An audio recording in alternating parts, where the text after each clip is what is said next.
Hello, dear friends.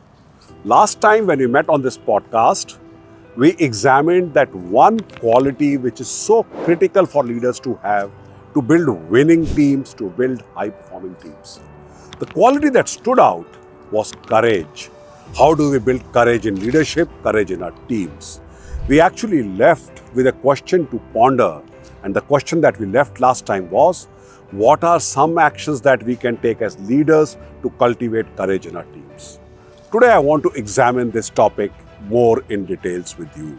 Let me first start with a story. Who does not remember the summer of 1983 when Indian team won the World Cup for the first time? Here was a team which was rank outsiders, given no chance to win this World Cup, who in the previous two World Cups had played 6 matches and won only one. That too against a non-test playing team of East Africa. This team walks into the World Cup and step by step overcomes all obstacles, reaches the final and defeats the mighty West Indies, the two-time World Cup winners. How did all this miracle happen? It happened because there was a captain who trusted his team members, who had innate confidence in their capabilities, who gave them courage, who inspired them, who made them believe in themselves. This team finally became a team of 11 tigers in the field who played, who went out and expressed themselves. They were not afraid to fail because they knew somebody else is going to come and rise up to the occasion. And in that crucial match against Zimbabwe, when India was tottering at 17-5, staring at a virtual knockout from the World Cup, walks in the captain of the team and plays a knock which is etched in the history, a knock of outrageous courage, a knock of great belief in himself. And his knock of over 170 runs inspired the team that come what may, they will get out of any hole that they get into. And now I would like to move to what we can today do in our lives to cultivate courage in our teams.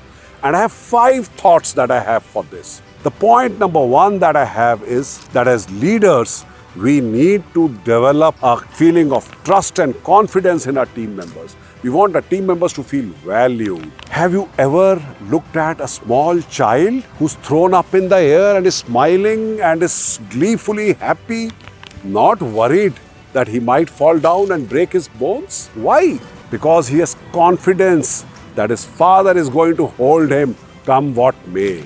As leaders, can we allow our teams to go out, express themselves, try to reach for the stars, knowing that if something goes wrong, we are there for them? The second important quality is that courage is contagious. Courage as leaders, when you're standing in the arena, you are being watched by your team. Your every action, your passion, your energy, your commitment is being seen. Therefore, demonstrate courage as leaders in your day-to-day activity. The third point, which is also very important, is that courage does not come by one big act that you do. Courage comes from your day-to-day life, how you overcome your everyday apprehensions, the challenges that you face. It becomes a habit. So, courage is a habit. Cultivate it, build it. It's not a skill you are born with. And the fourth point is that courage exists because there is fear. Absence of fear actually would mean absence of courage. This would also mean that we continue getting stuck in whatever we are doing because there is no trigger for us to move out of our current situation. So look at fear, not fear about fear, but look at fear as an opportunity which comes to you to show courage, to grow and to develop. And the last point, which I think all of us miss out, I have missed out in my life too, is that we almost always celebrate success. When the goals are met, the targets are achieved, we are there to celebrate with the team. I would encourage that we should also focus on the courageous efforts of our team. We should also celebrate the valiant attempts of people in our team. And therefore, the 5 points that I have said in a summary can be, in a nutshell, can be summarized as: 1. Build trust and self-confidence in your team. Number 2, demonstrate. Courage is infectious. Demonstrate courage in your leadership. Number 3, it's an habit. Cultivate. Number 4, overcome your fears. By overcoming fears, you make your team's courage. And number 5, celebrate efforts of your team. With this, I like to close today's podcast, but want you to think on one other important aspect. What could be other things, other challenges coming in the way of leaders to develop high-performing, courageous, continuous growing teams? Thank you.